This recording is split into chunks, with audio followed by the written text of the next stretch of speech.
Welcome to a Real Man Wood podcast. This is Chris Liss, your host, and I'm joined by my co-host, Dalton Del of Yahoo Sports. What's going on, dude? How you doing?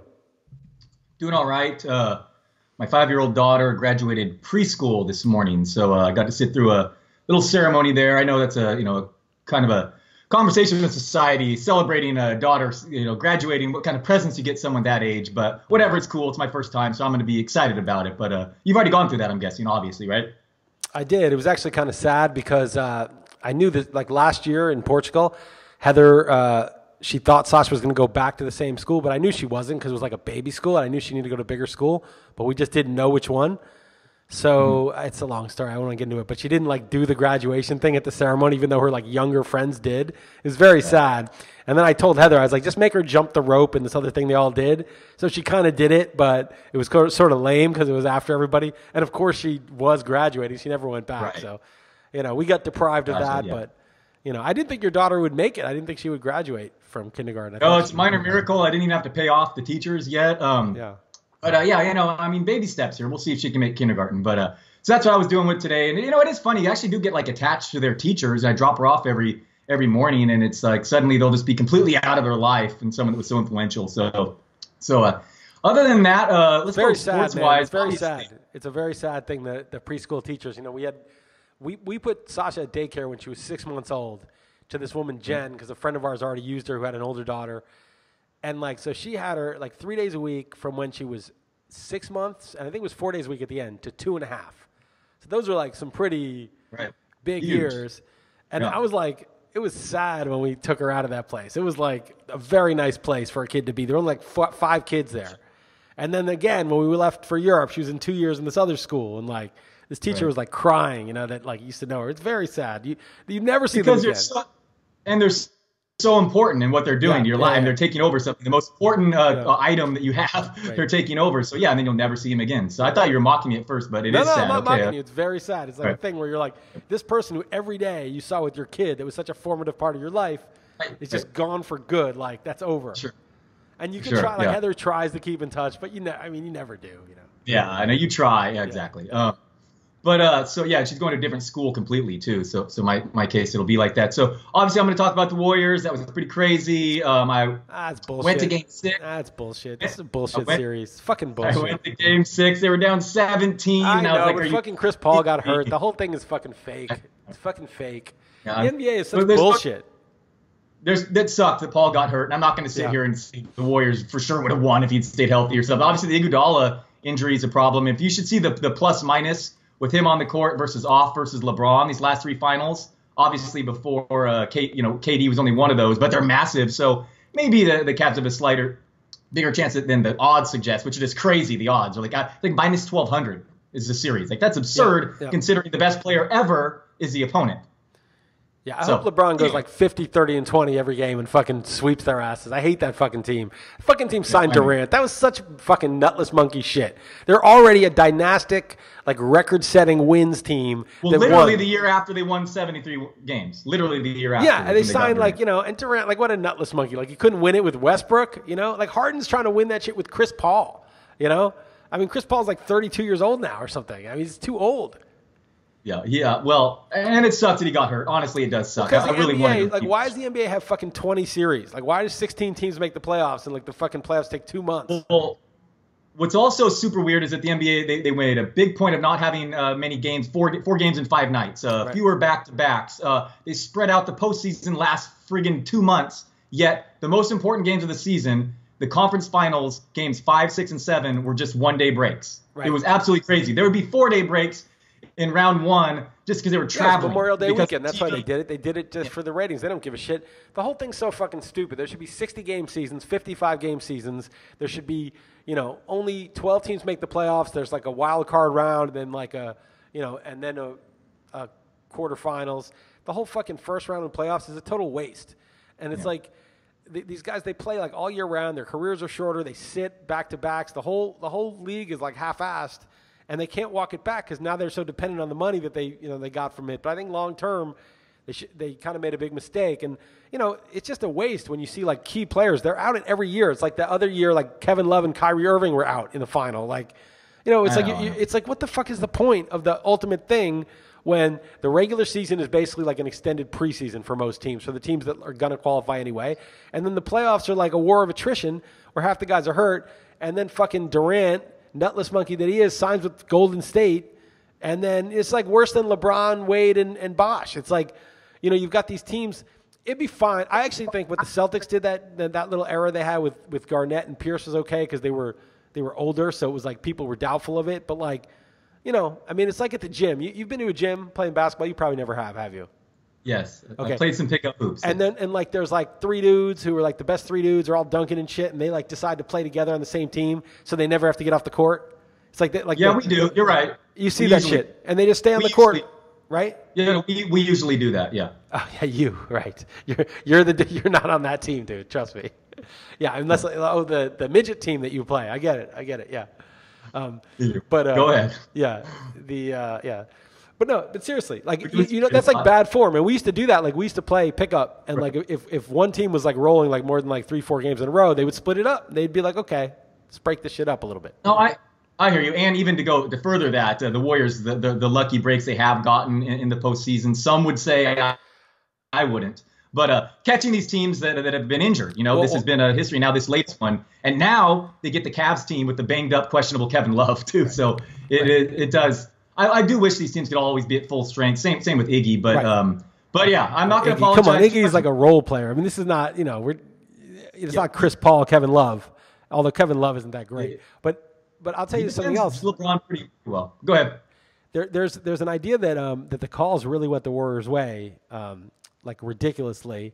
And remember the last time there were two teams in the conference finals, actually the last two times where like the calls all went one team's way. It was the Nash Suns against the Spurs, and it was also the Weber Kings against the Lakers. Yeah. And both times Tim Donaghy was the ref, and there was some foul play.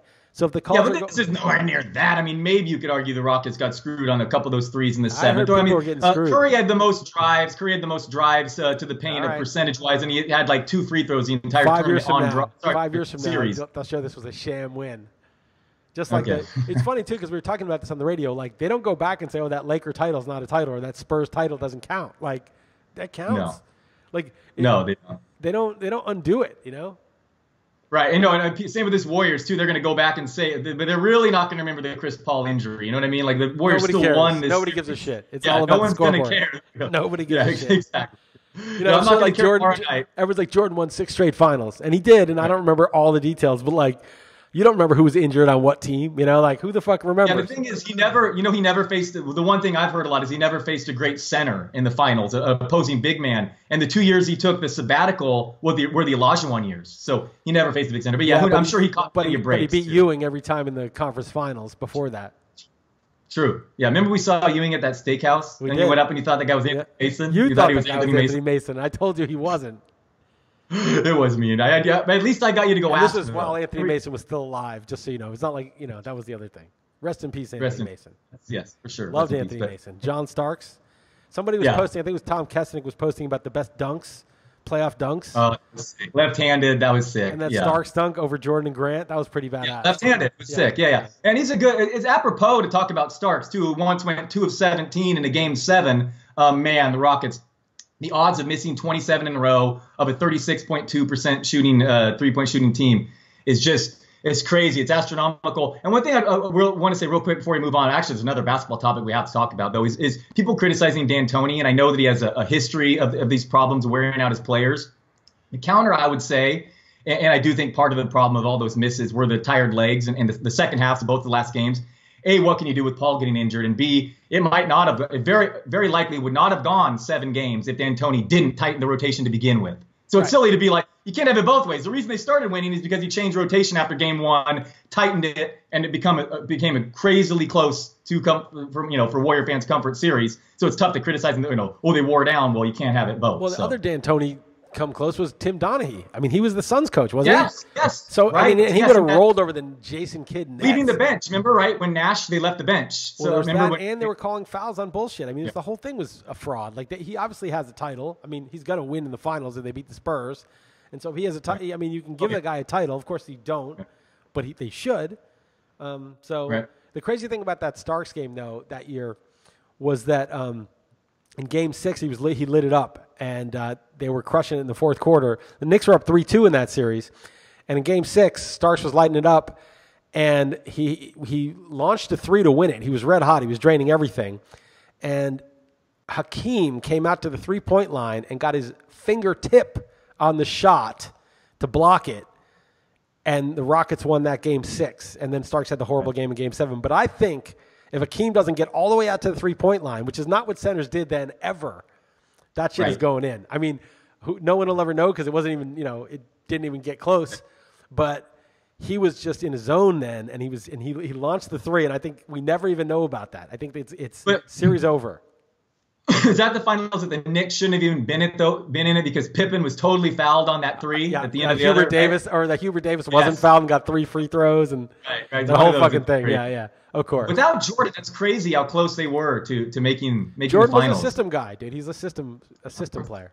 But speaking of system, D'Antoni though, like think of his recent considered failures or like total dysfunctional franchise, like what the Knicks and the Lakers with Kobe or whatever. Wasn't he there for a while? Yeah. Right. So, I don't know. I think D'Antoni, I'm impressed with what he did with that roster, and he really had them playing good defense. But and a nice segue with D'Antoni and the Suns or the Colangelos. How crazy is this? I know you had to have touched this on the radio a little bit. I know we'll move away from the NBA, but this really is absurd. The Ringer found 5 burner accounts by the GM of the 76ers. And totally dissing Sam Hinkie. He's a Ben Simmons guy and dissing Joel Embiid. And it really kind of looks like it clearly has to be him or someone close to his family. And I'm shocked. We're recording this Wednesday afternoon. I'm actually honestly surprised he hasn't been fired yet.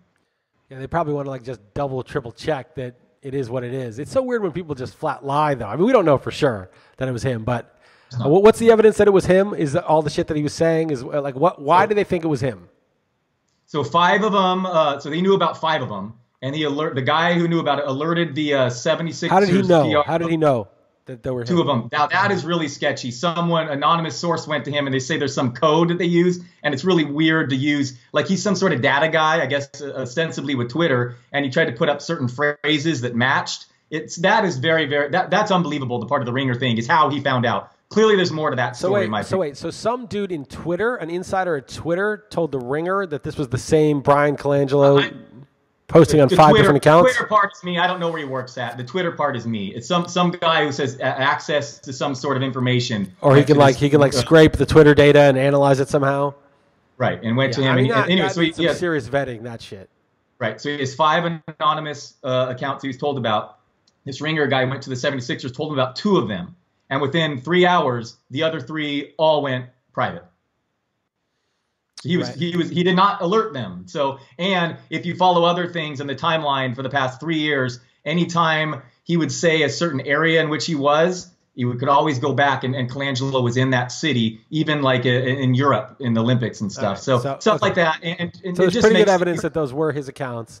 And he's defending himself unequivocally, and like he even liked one talking about the trade to move up to number 1, and a month later they made the exact trade with the players involved. But It is circumstantial, though. I mean, right now we don't have the actual definitive. Twitter, there's no legal reason for Twitter to turn over the data, right? I mean, it's privacy, right? Like there's no. There's some sleuthing going on. I guess if you try to reset your password. Like if I try to reset yours right now, it'll be like send this new password to your phone number, and I can see what the final 2 digits of your cell phone number is. Oh, okay, right. And apparently those didn't match. Colangelo is the one that he claimed. Yes, this is mine. That's why there's the burner phone. Is that burner phones to set Twitter accounts? So, right, but it's crazy. Can you imagine criticizing your franchise player like Embiid, and it's just it's just such a nutless monkey way to do it. I mean, just go, have a meeting with him and say, "Here's what I'd like to see out of you. Why are you?" He's doing is he's tipping off local bloggers to ask questions. Is what he's saying. He's like, ask why Okafor, why he's getting killed in the media for not trading Okafor, right? So he's going to these guys, these local bloggers, like, ask Okafor if he failed a physical. Maybe that's why he wasn't traded. I feel it in my bones. That's why he wasn't.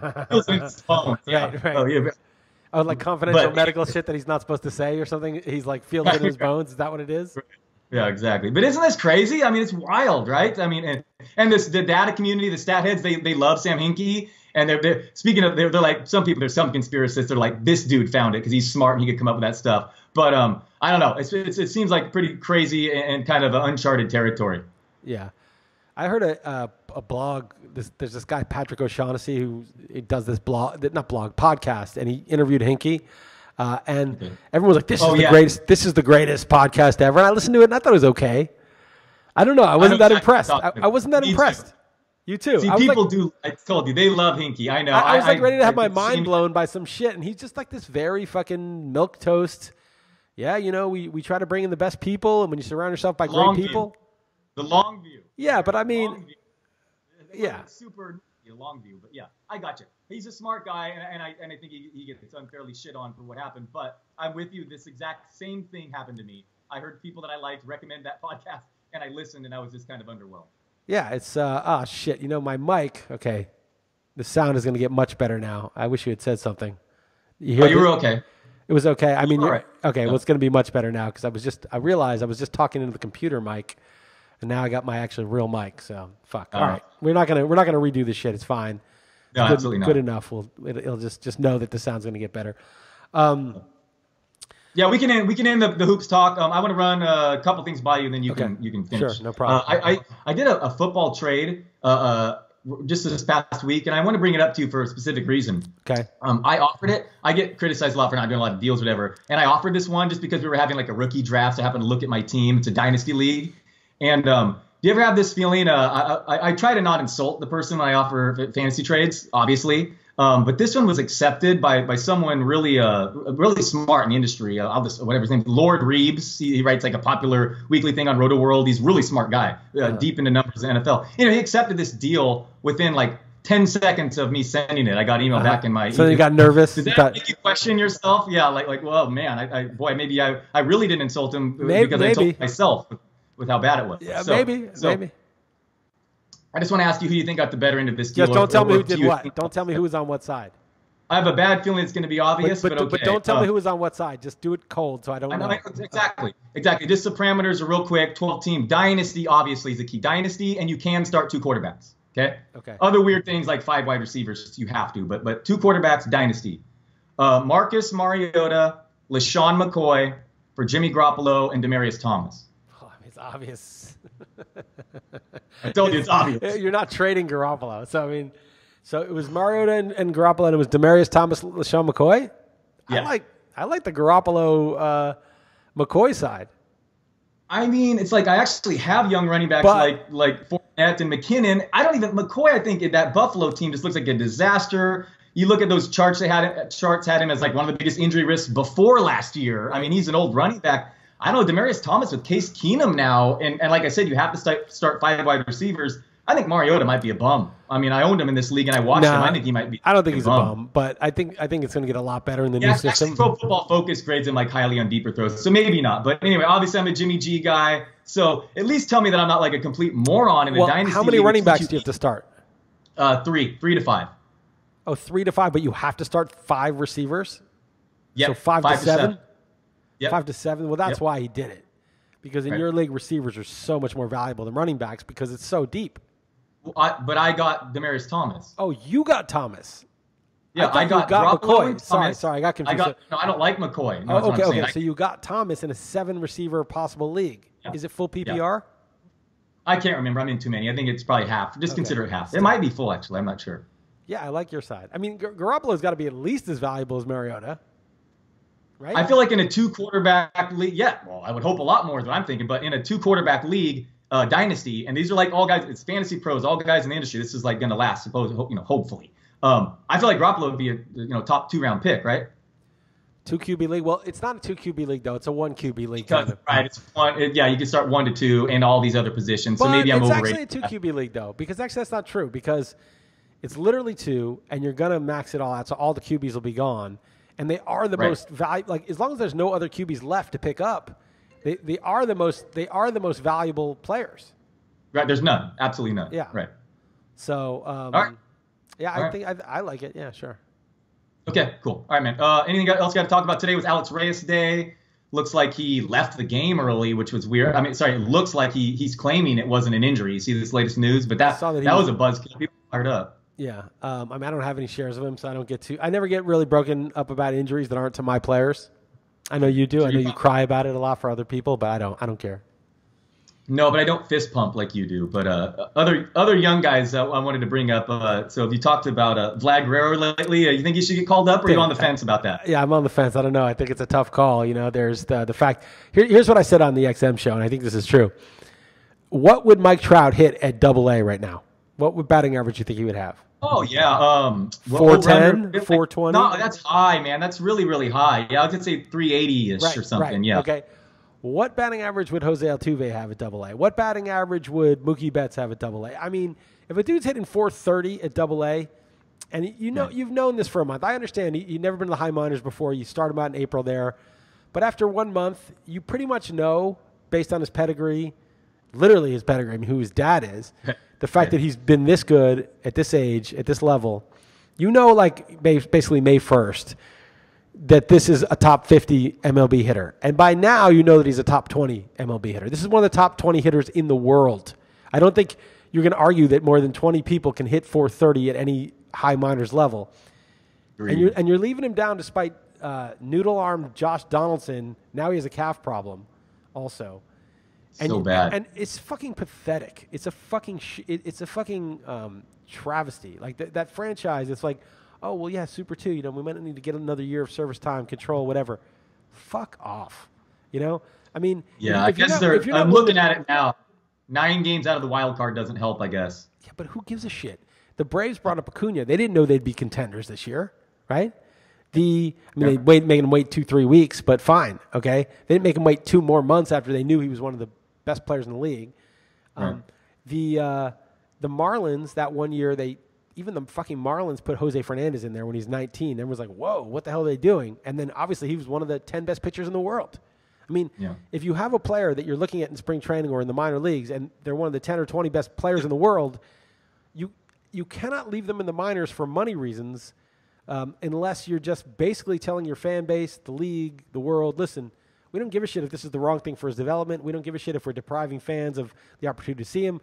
We don't give a shit if we're basically just squandering something that we could, a precious resource. We just give a shit about the money. You know what? I get the money. Hey, and maybe it's laughably not comparable, but isn't there also money involved if you called him up right now? There'd be way more buzz around the stadium, attendance right now. People would enjoy giving their money to your franchise by not feeling robbed and cheated. There's other effects. How about thinking long term? Let's do a little Sam Hinkie. Let's think long term. It's like you're the type of franchise that when the best player is available, we call them up. Yeah, it costs you here and there, but and the other thing that's happening now is, in 2 years when Vlad's hitting 380 in the major leagues, they sign him to like a 10-year, $200 million contract and they buy it out. They buy out his arbitration years, obviously he'll have a little more leverage if he has, obviously the negotiations will be a little more favorable to him if they have lost that Super 2, whatever the fuck that means, to the extent to which they lose a year. But, it's just, look at the big picture. It's just, for the sake of humanity, man, for the sake of just doing what's right, if the guy is a top 20 player in the world, you don't leave him in the minors for 2 extra months. You just don't do it. It doesn't matter, especially when Donaldson needs to DH anyway for his health. So they're just, fuck that franchise. He's coming up in a couple weeks, and I think he's going to rake. I told you I traded Eduardo Rodriguez for him, and Eduardo Rodriguez had 2 wins since then and pitched well, and he's good. He's a good pitcher. But I still feel unless Vlad gets hurt, unless they dick him around for some other idiotic reason, he's gonna pay that back big time. No, I'm with you. He should be up yesterday. Another baseball thing I wanted to bring up to you was that Derek Carty tweet, which was really interesting, man. It was really, really interesting, talking about how I've seen in multiple places talking about home runs are down and they're the ball they think is effective, which I was worried about myself, as I bet the over under in one person homers this year 49.5. I don't think I look so great so far, but he said no, you're fine.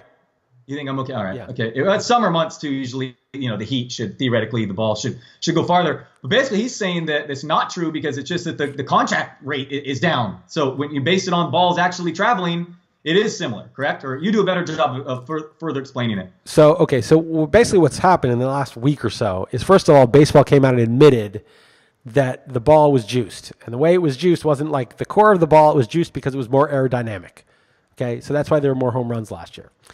This year, a study came out that so far this year, players are having harder contact, more exit velocity, and better launch angles than ever, even better than last year. Yet home runs are significantly down. So the assumption I made was that the ball got unjuiced, unaerodynamic. Whatever they did, they reversed it. But that's what I thought was happening. And I started streaming more pitchers, and for the most part, it's been better. I've gotten away with it. But what Derek said is strikeouts are up for reasons I'm not exactly sure. Maybe they're calling the lower strike more.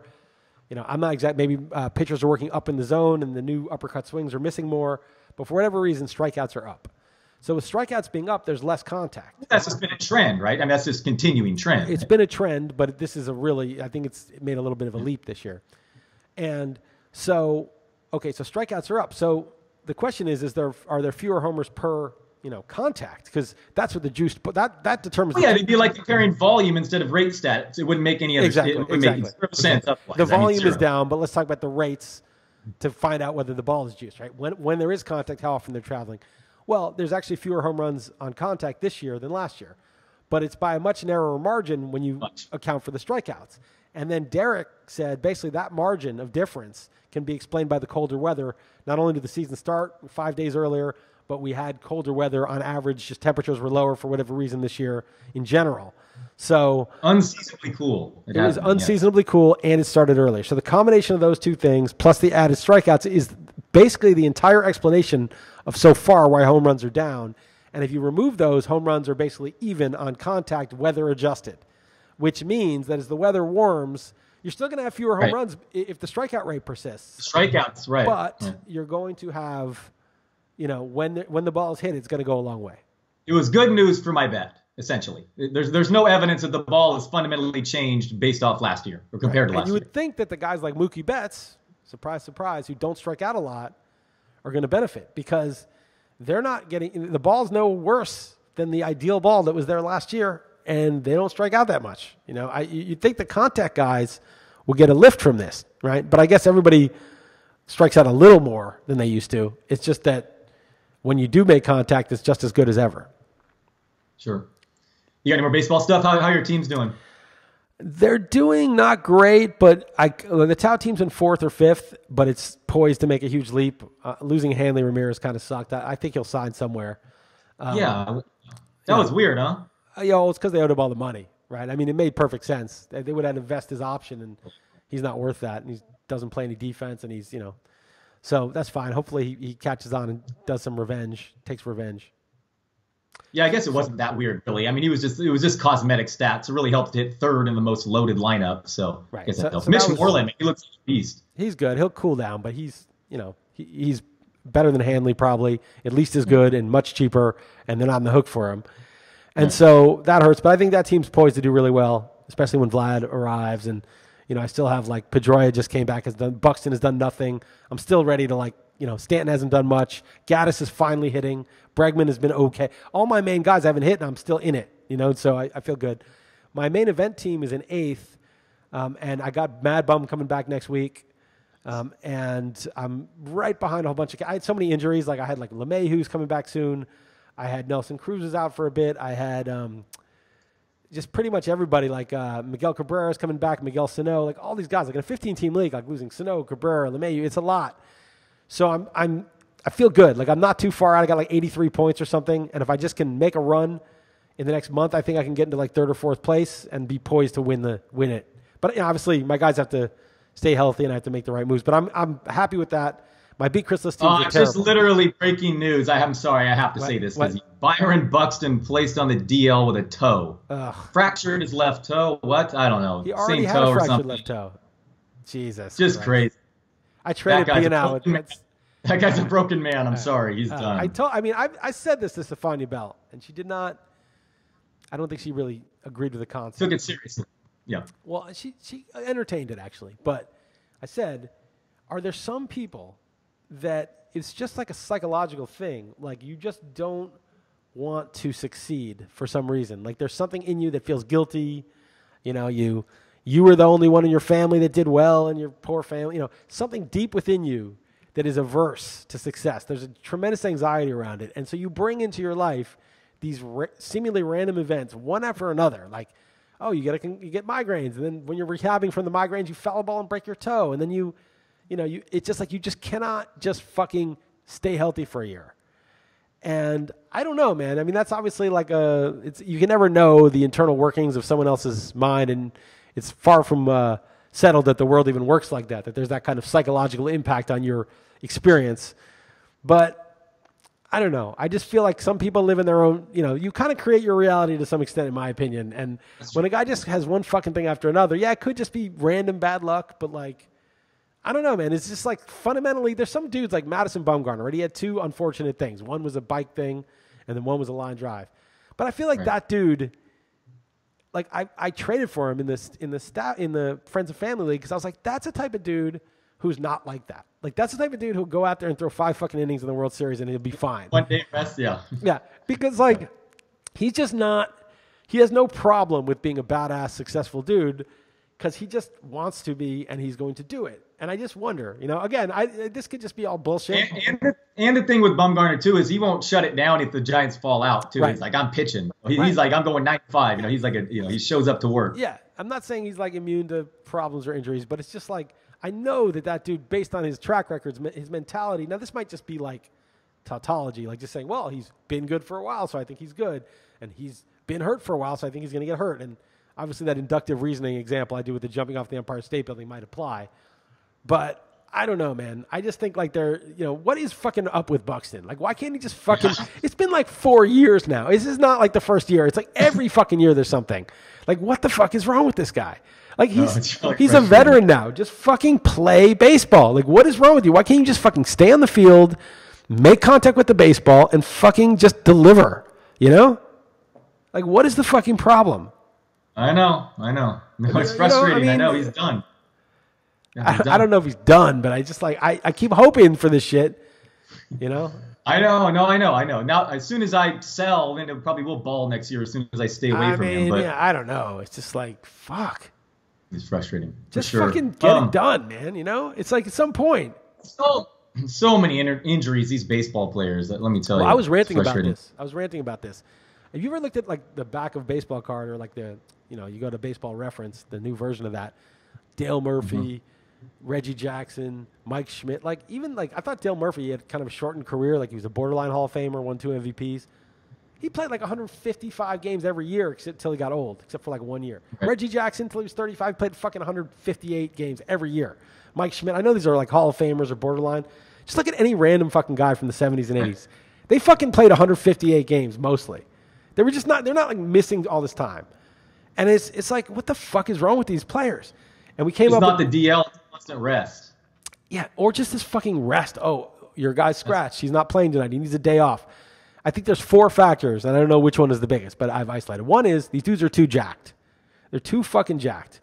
You're not supposed to be fucking Mr. Universe. That's not supposed to be your side hustle. You're supposed to just fucking play baseball. You don't need to be fucking lifting weights and getting so jacked. Okay, that's one problem. They're too yoked, and the muscles are imbalanced. Okay, 2, they're no longer on speed.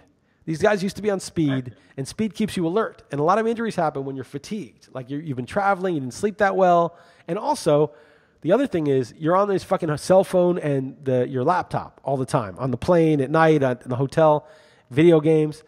That blue light fucks with your sleep. It actually depletes the melatonin. And nobody sleeps as well as they did 25 years ago when they didn't have these fucking devices. Right. So these guys are you're not supposed to look at that right before bed, right? Not after like 8 o'clock are you supposed to have any, and everybody does it, obviously. And these guys are on the road, they're in different beds and all this stuff. And so you're not sleeping right. So you're more tired, and you're more likely, like if you're just jogging out to, running after a fly ball or something, you're just a little less attentive each step. Right. Stepping on a base, sliding into a base. Speed keeps you hyper alert. Okay, so getting off the greenies, the speed is another factor. A third one that we identified is maybe they play too much fucking baseball since they're like 10 years old. They do these year-round winter ball, all this shit, and you're just taxing these ligaments and muscles a ton. So, there's all that shit. They used to smoke cigarettes in the dugout and shit, and they still didn't get hurt this much. I mean, these guys are on the DL like and taking days off. It's unbelievable. They're fucking baseball players, man. I know. The fourth thing, which is legit, is these dudes are all throwing 96, 97, and you get hit by pitch, and you break your hand. That shit is incredibly annoying. They've got to allow, I think like a hit by pitch should be like 2 balls or something like that if it's in the hand, or something, not like a full on base. Right. And you should be able to wear like some armor. But if you like lean in, it's a strike. There's like I don't know, something like that. So like you can't just use your armor to like take one.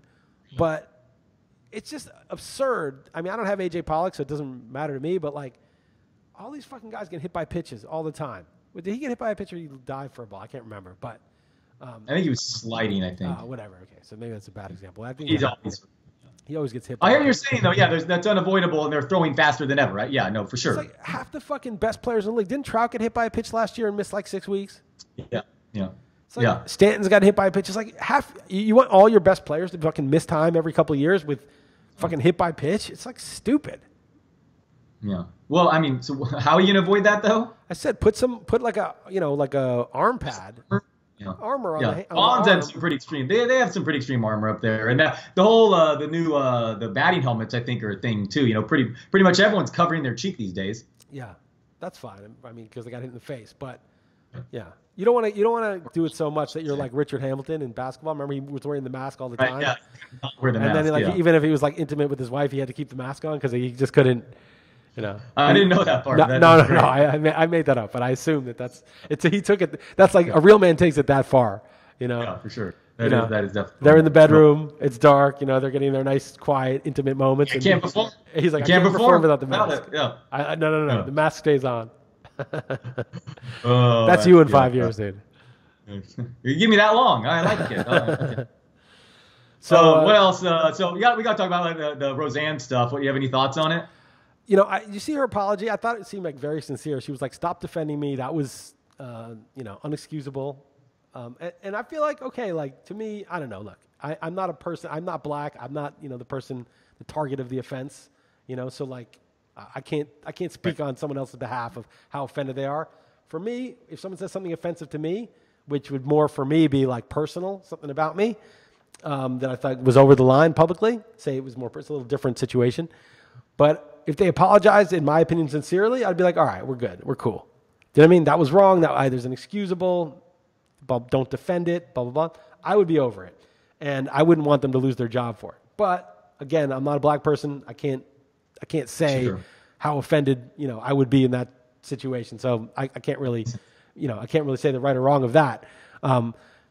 I will also say that she made sort of an excuse also, though. She made like what seemed like a sincere apology, and she also made an excuse and said she was on Ambien.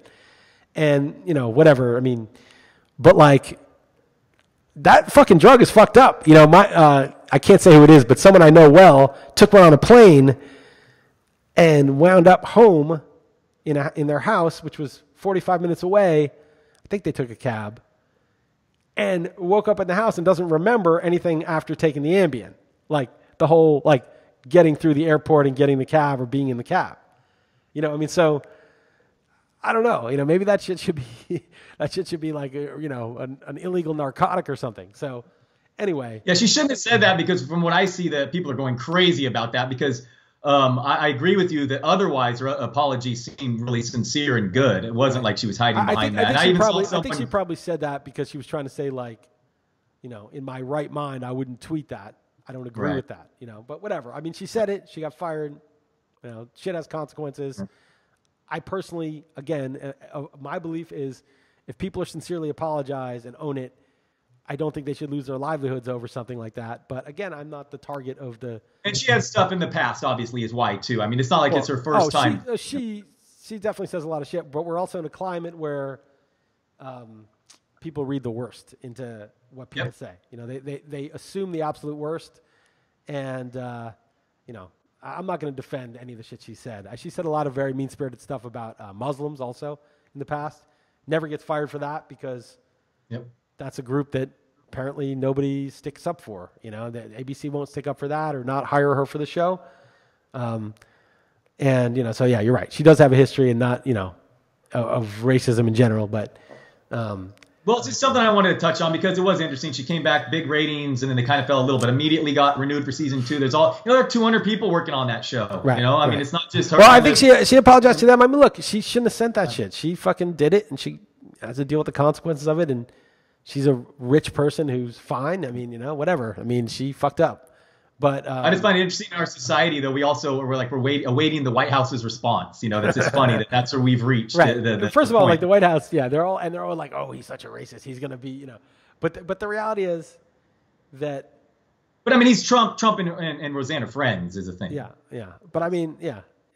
I don't know. I don't care what the fuck he thinks about it. I just shouldn't have said it. She said it. She got fired. I prefer to live in a society where saying a wrong thing, if you apologize, is not a fireable offense, personally, because I just don't think I think we should be combating racism at a more systemic level, things like prison sentences and stuff like that, which really fuck up people's lives, not like this person said the wrong thing, was contrite, but you know what? Oh, you said that thing. That's, in my opinion, I don't think that's healthy. I think it would be, the energy would be better placed on the real life-ruining shit that goes on. But again, I'm not the person who's targeted in that, so someone may differ with me. I hear you. Yeah, before we get to the real, I was going to ask you next. Oh, yeah, it's just been a bunch of bad news here. Also, what about Morgan Freeman being accused of some untoward behavior? Did you see the video of that? Of all the actors, come on, it'd be probably my Did you see the video of that? Did you see the newscast of that? Newscast? I don't think so. So the woman went on the news and said, you can see here, we have video of this. This was captured on video, and you could see how Morgan Freeman inappropriately spoke to me. There's a video of Michael Caine saying, and being interviewed by the reporter that accused Morgan Freeman, and Michael Caine says, and again, I don't know the whole story, I just know this video that was going around. Right. He says, "Yeah, I remember that movie. They're in together. Okay, so they're doing press. So they're doing a press thing, and this was the reporter, and she says, have you ever? I don't know what the question was, but he says, I'll never, he's got his British accent. I'll never ask if a woman's pregnant because I once did and she wasn't, and it was horrible. It's so embarrassing." And Morgan Freeman looks at her, and she asked him something similar, and then he goes, "I wish I was there at the time. I wish I was in there at the time, or something." And he's obviously talking about Michael Caine. Wow, he's obviously talking about what Caine said. He's obviously saying he wishes he was there to see how embarrassing it was for Michael Caine. And then she goes, and you can see what he said. And you see the interviewer is also a woman who's on the news show where they're playing the clip, roll her eyes and be like, what is she even talking about? So I don't know. I don't know if there's more to it than that. I don't know if there's more to it than that. But the fact that she thought that was some sort of inappropriate thing, there's a crazy, so I've one of the guys I've learned the most from on Twitter in the last year is this guy, Scott Adams. I've mentioned him before in this podcast. And he's the Dilbert guy. And he has this theory that there's basically, everybody's in this movie theater, but they're watching two different movies simultaneously. Can you still hear me? Are you all right? Yeah, I can hear you. Okay, I thought you were like sending some emails or something. I take notes every now and then. No, you're taking notes? Okay. About Scott Adams. You're taking notes. All right. Good. So he says we're in the same movie theater, but there's two different movies. So like we're literally watching the same movie, but we're seeing two different movies. Okay. So and there was that whole like Yanni and Laurel thing. You saw that like online, that thing obviously, or like the dress a couple years ago. Real quick, I'm very weird that in the dress that I see one thing first and then the other second. So I was like, weird. Yanni is what I heard. Like I heard it. I was happy that Sasha heard it. Heather was hearing Laurel. I was like, who's that freak that's in our family? I was demonizing her because of that. Of course. And Heather was like, so this is how psychotic Heather is. Heather was like, no, you guys don't hear that. You're just doing this to joke with me. You're just mocking me. How could you hear that? Like she doesn't even believe that that she's like thinks we're not. That's how crazy people are. This is like partisan politics. It's like, no, you don't even really think that. You're just a lying sack, basically, because this is literally where we're at. So he uses that example, and he says if you start like walking back a lot of these examples, like you're just seeing two different things. And there was like the Charlottesville thing where he said, there's good people on both sides. And they're like, dude, one of the sides was a bunch of Nazis, right? Like, what do you mean there's good people on both sides? And he's saying, no, there were actually four sides. There were people who were supporting the statues because they felt it was part of their tradition. There were people who were against the statues because they felt they were racist. Then there were Nazis. And then there were the Antifa, who were like the lefties who were like violent, think you can just punch right-wingers. And what he was saying about both sides is he meant there are good people on both sides of the statue debate. He didn't mean the Nazis. There were good people on the Nazi side. But of course, when he said there's good people on both sides, everyone's like, are you crazy? Those are Nazis, right? Now, I'm not saying that that's true. I don't really know. I didn't really follow it closely enough. But he used that as an example of people just seeing a different movie. There was another thing that came up recently where people said, he called immigrants animals. But he wasn't referring to immigrants. If you took the thing in context, he was referring to MS-13, this gang that like rapes and murders people. He's calling them animals, not immigrants. But everybody ran with it and said, he's calling immigrants animals. What kind of president would call, people from other countries animals who are trying to live here and live their lives here? And so like literally like people are watching two different movies. So like the people on the right are like, no, he's just saying these gang members are really bad. They're animals. They need to, we can't put up with this. He's just saying that like there's good people on both sides of the statue debate, these statues that have been up for like hundreds of years, like there's good people. He's not saying Nazis are good people. But like this, that's one way to look at it. Okay, maybe by the way I'm saying it, you could tell that I probably think that's more likely. I don't think even Trump, even if he is a racist, would just openly, for political reasons, just praise Nazis. I don't think there's any political benefit for doing that. But people are just seeing shit just totally different, right? And you could see that literally the same sound is heard totally differently by different people. And so I don't remember where we actually started on this, but it was just Morgan Freeman, that video. So you see this woman hears that and like sees sexual harassment in that comment to Michael Caine, what to me was obviously a comment about, I wish I were there to, see how embarrassed you got. And if, people like actually literally with their own senses and brain, and your brain is attached to your senses, they don't operate independently, are perceiving a different reality. Like, how do we even bridge this gap? Because, I've seen people, there's people and they're like, I'll say something like, I got in an argument with this Clinton supporter because I was like, you know what? She didn't close the deal for me, man. She had a chance this fall. I didn't vote for either candidate. I thought they were both horrible. And he's like, you Bernie supporters fucking ruined it. But first of all, I'm in California, so it didn't matter. But second of all, even if I were in a swing state, and I don't think I would have voted for her because I just didn't think she was a good person or a good president. But they're so pissed, and then when like he got out of the Iran deal, they're like, you fucking asshole, see what happened. And I'm like, see what happened? Like, to them, like everything, North Korea thing, oh, we're going to be in nuclear war. Like Iran, oh, this deal, this is the end. Climate change, the Paris thing, oh, the glaciers are going to melt tomorrow. Everything to them is imminent catastrophe all the time. He's going to jail any minute, all this stuff. And to other people, it's like, okay, so we're not in that deal anymore. What's next? Like, what's going to happen? Let's see. And I just think like it's almost impossible to even have a conversation with somebody because the basic facts are just so contested. If we agree on certain facts, we can kind of like debate like what it means. We can debate the meaning of them, but like the basic. Like you don't even know what you're debating. You don't even know what you're debating. Essentially, is what you're saying. They're like. I really feel like people think if you thought what they thought, you would be. It's like Trump is. He's Hitler. He's this. He's that. They think it's like serious. It's the president of the United States. He's a dangerous person. I still think he's dangerous. Like, I feel like, he's kind of like a little bit of like a gangster, like somebody who like wants to get shit done, is not going to do necessarily the ethical thing to do it. And, got his smarts from like dealing with gangsters when he was doing his construction and his real estate business, dealing with all the construction and the cement and all the mob owned businesses. And there's some benefits to that, and there's obviously some danger in that, and he's. Well, I have a couple Trump things in specific to ask you. One, you have an opinion about the whole North Korea summit still, and now if it's on, it's off.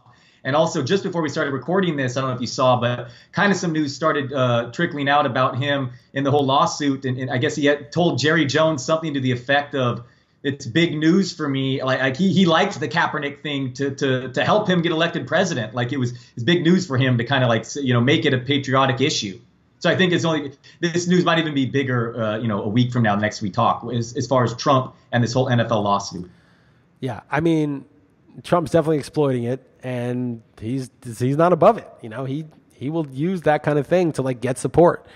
Obviously, you and I are Kaepernick fans. We want Kaepernick to play in the NFL, and I think I think the NFL really kind of, we talked about last week. I think the NFL fucked up by trying to co-opt the anthem and then try to act like, well, now, our player, you can't protest it. I think that was a mistake, and it's coming home to roost. But yeah, Trump is definitely being an opportunist, I think, and trying to. And then the whole Korea summit thing. What are your thoughts? Because it sounds like, I mean, North and South keep meeting. They met again. I think it's on. I think it's just negotiating and posturing. I think it's probably on. I mean, North Korea is like a pariah state where, you know, the economy's terrible and there's like a cult. I don't know. We don't know shit about it because we get really bad reporting from our bullshit media all the time. We don't know really that much about it, but it's obviously not in good shape. And, you know, it's just absurd though that Bolton said, you know, a horrible comparison, and then that pissed her off. But it's just silly back and forth it's like legit like teenage type angst stuff. Well, no, I think the Bolton thing is problematic, and I think it's Obama's fault,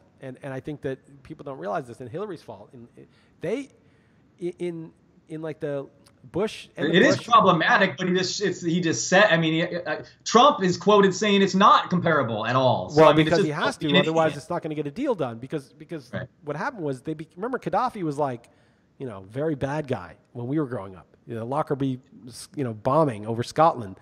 I actually knew a couple. My friends' parents. I knew a teacher from my school who was on that plane, and a guy I knew in college, his mom was on that plane, and so. You know, that was like a big deal. That was Gaddafi. Now, I've watched a movie subsequently that says it was, what's his name? Assad, not the current one, his father. Okay. But whatever, you know, who knows? But they blamed it on Gaddafi because he was the guy that was easier to blame, whatever. So he was like this devil. But then they made peace with him, like in the Bush administration, and, you know, they like normalized him, and, you know, I think it was McCain, a bunch of people, like Gaddafi was like, okay, he's doing our bidding now. He's not a rogue state. They were like bringing him in the fold. I think it was partly so that he wouldn't develop nuclear weapons. And then they had that guy murdered. You know, they basically like either funded the rebels or did whatever they had to do. I can't remember exactly the Clinton. There's a whole thing in the New York Times about how Clinton fomented this thing in Libya. And now like all these countries kind of got the message, right? Like Saddam never had nukes. He got taken out. You know, Gaddafi never got the nukes. He got taken out.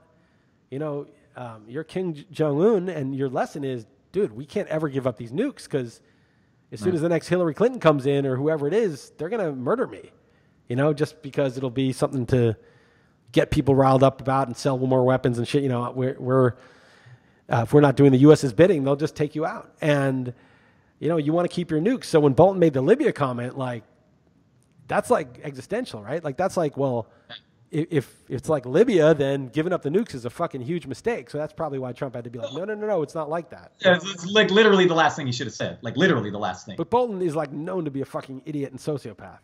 Right. That's kind of what I was saying. It's just right. Right. It's just like, it's just words is what I was saying. But it's horrible. Yeah, he couldn't have picked the worst comparison. Right, but he is truly like a sociopath. You know what's funny is that I don't know if Trump, this is probably giving Trump too much credit, but like you get people like Pompeo and Bolton and all these psychos in your cabinet that people know are like warmongers, torturers, and you're like, if you're going to bluff to Iran to be like, you better give up this shit, otherwise you better make a new deal with us or North Korea. I mean, if you were smart, you would get a bunch of psychos that even the U.S. press was like, oh, these guys are psychos, these are warmongers. Because then the foreign adversary who's obviously reading the news would be like, you know, fuck, look who he's assembling. It's like getting the Hanson brothers and those dudes to play on your hockey team. You know, it's like you want to get a bunch of fucking maniacs out there to scare the other team. I don't think he's that smart. I think he's just like so few people will serve with him. But Trump just literally said he regrets Sessions. He just said that. Like it's good. Sessions is like such a nutless monkey. Sessions is like the biggest pussy. He's like the most. You want to talk about racism in the Trump administration? That guy like back through the 80s was like prosecuting black people and like putting them in jail way too long. He's very, very bad. No, yeah, and to be clear, I might be wrong, but just to be clear, the point I was trying to make is I'm pretty sure Trump said that's not comparable before Bolton did. The thing I saw, it wasn't like he was forced to say it. He was saying that like, oh no, that's not at all, and then like weeks ago is what or whatever. Well, it was a really dumb precedent that we set, which is like if you don't keep your nukes, we're gonna fucking kill you when it's convenient or when you disobey us or don't play ball with us and drag you in front of the. I mean. You know that there were like rumors what happened to Gaddafi, right? No, it wasn't rumors. On video, he got a bayonet up. Not rumors. Sorry, not a bayonet. Like there were bayonets, but he got like a something up. It was bad. It was not a good way bad. Not a good way to go. Yeah, it's horrible. Yes, that's God made me think of 13 Reasons Why the season 2. Anyway, that's all I got for you, Liss. You have anything else for me? I'm watching this Brazilian language thriller on Netflix. It's called. The Mechanism, The Mechanism is the English subtitle of it, and it's kind of about what the shit. It's like loosely based on what's been going down in Brazil, which is crazy. I watched one episode; it's good. It's also helped me with my Portuguese because I've got English subtitles, but I'm hearing it. It's so fucking hard to hear though because they talk so fast, and it's also Brazilian Portuguese, but doing what I can. But I recommend it even if you're not trying to learn the language. Cool, The Mechanism. I haven't heard of it. I'll mark that down. Check it out. Did you ever watch any of Dark? Dark? Nope, it's on my. Don't worry, it's on there. Do your fucking homework for this What about podcast. Paul and Cell Block 99? I only asked you to. You're asking me a whole season of a show. What about one movie? I was going to look for it. I didn't look for it yet, but I don't think it's on Netflix. You told me it's not on Netflix. Oh, you don't have Amazon Prime. Huh? I think Heather does. I think Heather does. So you see, Heather does. Okay. But it's I got rid of mine because there's no point in having two. But I think you need a VPN to get Amazon overseas. I think that's the problem. At minimum, you should Google it though, just so you see the movie poster. I promise you won't be let down. All right. I'll Google it after the show. A couple things. We're good, right? We got about an hour in here. If you guys like the show, please feel free to give it 5 stars on iTunes. I don't know why I fucking say that. I don't know what it does. Like we have a bunch now, and it's like it's cool. Like we like it, but just do it. Some reason maybe it shows up in searches. Who the fuck knows? I don't know what the algorithm is. And spread the word. We're always trying to grow the audience. All right, man. All right, later, Liss. All right, take care, Don. Talk to you next week.